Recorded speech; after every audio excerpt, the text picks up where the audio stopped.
दुसरा प्रश्न असा आहे की त्या कर्णबाळ्याला पाठबळ कोणाचं आहे? मग जर यांचं पाठबळ नाही तर मोकाट सुटला कसा?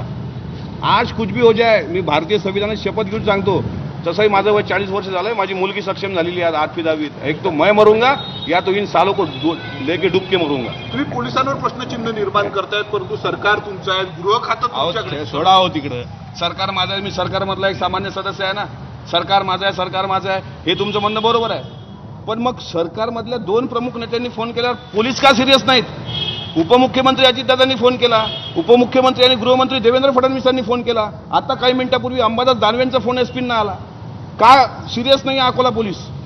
हे जाऊ द्या, अनेक संशयास्पद मृत्यू झाले ना अकोल्यामध्ये. खडांमध्ये एक संशयास्पद मृत्यू झाला, दयंडा पोलीस स्टेशनला संशयास्पद मृत्यू झाला, आरोपींचे संशयास्पद मृत्यू. प्रश्नचिन्ह उपस्थित केलाय का कोणी? हे सगळं काढलं ना, बात निकली तो दूर तक जाएंगी. माझ्या मुलीला आज संविधान घेऊन इथं बसावं लागलं, हे एका बापाचा अंतःकरण काय बोलते एक बाप म्हणून मला प्रश्न विचारा. हे जाऊ द्या, महायुती महासत्ता, सत्तेतला आमदार, चुल्यात गेलं राजकारण. एखाद्याच्या जीवावर जर कोणी उठला असेल आणि मी त्या कुटुंबातला एकमेव प्रमुख आहे, मी जर मेलो तर यांना काय भेटणार? एक पोरगा मेला, हे सालेंना यांना संवेदना नाहीत कोणत्या. मी जर मेलो तर ह्या पोलीचं काय, हिचा काय दोष आहे सांगा ना.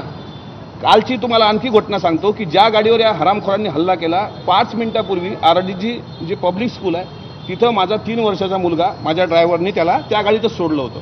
तो तिथून बाहेर निघाला आणि थोड्या वेळानंतर रेस्ट हाऊसला गाडी आली. विचार करा, या गुंडांनी त्या गाडीवर दगड मारला असता तर 3 वर्षाच्या बाळाचा जीव गेला असता ना. पण तुम्हाला 3 वर्षाचं लहान बाळ, एक 6-7 7वी शिकणारी मुलगी, याच्या बापाला मारून जर तुम्ही आसुरी आनंद घेत असाल हरामखोरांनो, तर एक बाप म्हणून मी तेवढा खंबीर आहे. राजकारण गेलं खड्ड्यात, मला नको राजकारण. महायुती हे ते सगळं बाजूला ठेवा. पण मी तुम्हाला एक सांगतो की आता मी पण रस्त्यावर उतरलोय. ते जेवढे नंगाट आहेत त्यापेक्षा जास्त नंगाट अमोल मिटकरी आहे, फक्त आणि फक्त माझ्या शिवशाहू फुले आंबेडकरी चळवळीच्या भरोशावर. बाप म्हणून हतबल झाला का? हतबल नाही, मी हतबल नाही आहे. हतबल असतो तर पुरीला घेऊन आलो नसतो, सांगितलं असतं 10 शाळेत मी पाहून घेईल. हतबल होणाऱ्या बापापैकी नाही. शिवाजी महाराजांचा इतिहास सांगणारा मर्द मावळा आहे मी. बाबासाहेब आंबेडकरांचा विचार सांगणारा माणूस आहे. हतबल होणं नाही शिकवलं. अण्णाभाऊ साठेनं दुबळं जिनं सोडून स्वाभिमानाचं जिनं जगवणं शिकवलं. त्या अण्णाभाऊचा फोटो घेऊन बसलोय, त्यातला मी माणूस आहे, त्यातला कार्यकर्ता आहे. हतबल नाही. हतबल असतो तर मी माझ्या पक्षाच्या नेत्यांना बोलावलं असतं, साहेब मला पोलीस सहकार्य करत नाही, तुम्ही पोलिसांना सांगा. पोलीस काय झोपलेत का? आज माझ्यावर ही वेळ आली महायुतीच्या सरकारमध्ये. याचं गांभीर्य मुख्यमंत्र्यांनी घ्यावं, गृहमंत्र्यांनी पण घ्यावं. मुख्यमंत्र्यांचा पण फोन अपेक्षित होता आम्हाला. मुख्यमंत्र्यांचा फोन आला तुम्हाला? ऍक्शन मोड मध्ये पाहिजे, त्या ऍक्शन मोड मध्ये येत नाही. पोलीस नेमकं कोणाचं अपयश आहे? हे अकोला पोलिसांचं अपयश आहे. त्याचं कारण अकोला पोलिसांना माझ्या समोर मी ज्यावेळेस फोन केला होता, गृहमंत्री देवेंद्रजी फडणवीस यांनी सक्त निर्देश दिले होते, आरोपीवर कठोर कारवाई करून आरोपी अंदर करा.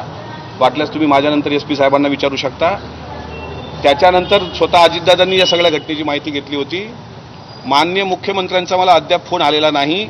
मला अपेक्षा होती की मी महायुतीतला एक घटक आहे, त्यांनी सुद्धा विचारपूस करणं मला म्हणजे मी हतबल म्हणून नाही म्हणत, पण राज्याचे प्रमुख म्हणून त्यांनी माझी विचारपूस करणं महत्त्वाचं होतं. कारण मुख्यमंत्री एकदा मुख्यमंत्री पदावर असले तर सामान्य जनता असो, सत्तेतला आमदार असो की विरोधी पक्षातला आमदार असो, अशा प्रकारचा भ्याड हल्ला करणारे नपुंसक हरामखोर गुंडे ज्यावेळेस लावारीस सुटतात त्यावेळेस मुख्यमंत्र्यांनी सुद्धा चौकशी करायला पाहिजे होती. पण दुर्दैवानं अद्याप ती झाली नाही.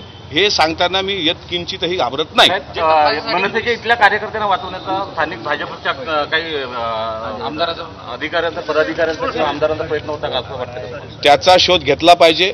अकोला पोलीस प्रशासनाच्या एकूण कारकिर्दीवर ज्याप्रमाणे हे गुंडे मोकाट सोडले त्यावर प्रश्नचिन्ह आहे. कारण आरोपी पंकज साबळे नावाचा जो मूळ आरोपी आहे त्याचे अनेक राजकीय स्थानिक पदाधिकाऱ्यांशी लागेबाधे संबंध आहेत. LCBच्या तो अधिकाऱ्यांना भेटून गेला होता. मग पोलिसांनी सांगावं ना, मी एखाद्या अल्पसंख्याक समाजाचा आहे किंवा सामान्य कुटुंबातला आहे म्हणून तुम्ही मारताय का? आरोपी मोकाट करताय का? तो कुठला गुंडा लागून गेला, मालक लागून गेला का पोलिसांचा? आता एक आर या पार होऊनच जाऊ द्या. एक राष्ट्रवादीचा कार्यकर्ता मरेल, पण या राष्ट्रवादीच्या कार्यकर्त्याचं सांगणं आहे, ज्याप्रमाणे त्या राज ठाकरेवर बोलल्यानंतर त्याचे तुकार गुंडे बोलतात, अजितदादावर बोलल्यानंतर माझ्या आमदारांनी पक्षाचे त्यांनी सुद्धा तोंड उघडावं.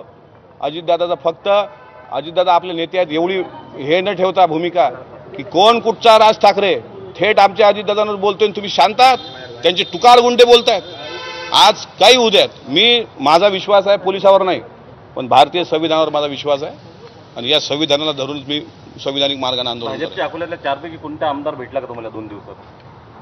मला बघा फोन आलेत, भेटले नाही कोणी. स्वतः आमदार रणधीर सावरकरांचा फोन आला, स्वतः विधान परिषदेचे आमदार वसंत खंडेलवाल यांचा फोन आला, त्यांनी चौकशी केली. त्याच्यामुळे एक हल्ला कोणीही पक्षाचा, म्हणजे विरोधी पक्षाचा जरी आमदार असता, आता राजेश राठोड यांच्या पाठलाग झाला, हल्ला झाला, मी सभागृहामध्ये त्यांच्या बाजूला समर्थनात उभं राहिलो की त्यांना पोलीस प्रोटेक्शन द्या. हे नैतिकता आहे, हे राजकारणाच्या पलीकडचे संस्कार आहेत.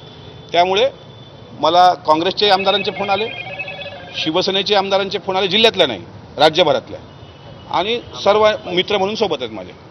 सर बोले कि यहाँ आज बैठे, किस लिए बैठे, क्या कारण है? मैं पिछले 3 दिनों से राह देख रहा हूँ. आता तुमचे फोन थोड़े बंद ठेवा. 3 दिनों से मैं राह देख, हाँ सर बोलिए. अकोला पुलिस प्रशासन का जिस तरीके का रवैया रह चुका है, 3 दिन से मैं राह देख रहा हूँ कि जो कुछ कुल आरोपी है 12-13 उनको छोड़. तेव्हा अमोल मिटकरांनी आपल्या मुलीसह ठिय्या आंदोलन